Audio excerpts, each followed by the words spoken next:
आइए हम अपने रामायण के अगले पाठ की तरफ चलते हैं। बाली की मृत्यु, पाठ 100। बाली पद कहानी। मूढ़ तो ही अतिशय अभिमाना, नारी सिखावन करसि न काना। राम जी बोले, हे मूढ़, तुझे अत्यंत अभिमान है। तूने अपनी स्त्री की सीख पर भी ध्यान नहीं दिया। तूने सुग्रीव को मारना चाहा। बाली ने कहा, हे श्री राम जी, आपके सामने मेरी चतुराई नहीं चल सकती। यदि मेरा आपसे प्रेम नहीं होता तो मैं तारा की बात मानकर आपसे युद्ध करने आता ही नहीं। बाली कहते हैं, हे प्रभु, अंतकाल में आपकी गति शरण पाकर मैं अब भी पापी ही रहा। आपने मुझे तीर मार दिया है, क्या अब भी मैं पापी ही हूँ? बाली की अत्यंत कोमल वाणी सुनकर श्री राम जी ने उसके सिर को अपने हाथ से स्पर्श किया और कहा, बाली, मैं तुम्हारे शरीर को अचल कर दूं। तुम प्राणों को रखो, तुम्हें एकदम स्वस्थ कर दूं। बाली कहते हैं, जन्म जन्म मुनि जतन कराई, अंत राम कहीं आवत नाही। मुनिगण जन्म जन्म में, प्रत्येक जन्म में अनेकों प्रकार का साधन करते रहते हैं, फिर भी वह अंतकाल में राम नाम उनके मुख से नहीं निकलता। वह श्री राम जी स्वयं मेरे नेत्रों के सामने आ गए हैं।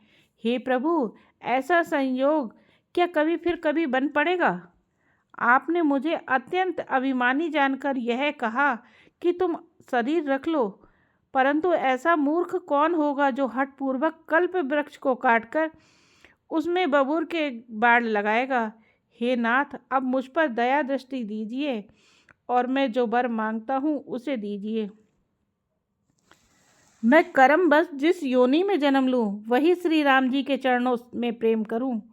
एक निवेदन और है मेरा, यह तनय मम सम विनय बल कल्याणप्रद प्रभु लीजिए। गही बहा सुर नर नहा आपन दास अंगद कीजिए। यह मेरा पुत्र अंगद विनय और बल में मेरे ही समान है, इसे स्वीकार कीजिए। और हे देवता और मनुष्यों के नाथ, बाँह पकड़ के इसे अपना दास बनाइए। इस तरह से बाली ने अंगद को भगवान को सौंपकर अपने शरीर का त्याग दिया है। जब बाली की पत्नी तारा को मालूम पड़ा तो वह अनेकों प्रकार से विलाप करने लगी। उसके बाल बिखरे हुए हैं और देह की नहीं संभाल नहीं है। फिर भगवान ने तारा को ज्ञान दिया और उन्होंने कहा, पृथ्वी, जल, अग्नि, आकाश और वायु, इन 5 तत्वों से यह अत्यंत अधम शरीर रचा गया है। वह शरीर तो अब प्रत्यक्ष तुम्हारे सामने सोया हुआ है, और जो जीव नित्य है, फिर तुम किसके लिए रो रही हो? जब ज्ञान उत्पन्न हो गया तब वह भगवान के चरणों में लगी और उसने परम भक्ति का वर मांग लिया। इसी के साथ हमारा ये रामायण पाठ संपन्न हुआ। हम अगले पाठ की तरफ आपसे फिर मिलेंगे। जय श्री राम। अगर हमारा रामायण पाठ आप सबको पसंद आ रहा हो तो हमारे चैनल को लाइक शेयर सब्सक्राइब कीजिए। जय श्री राम।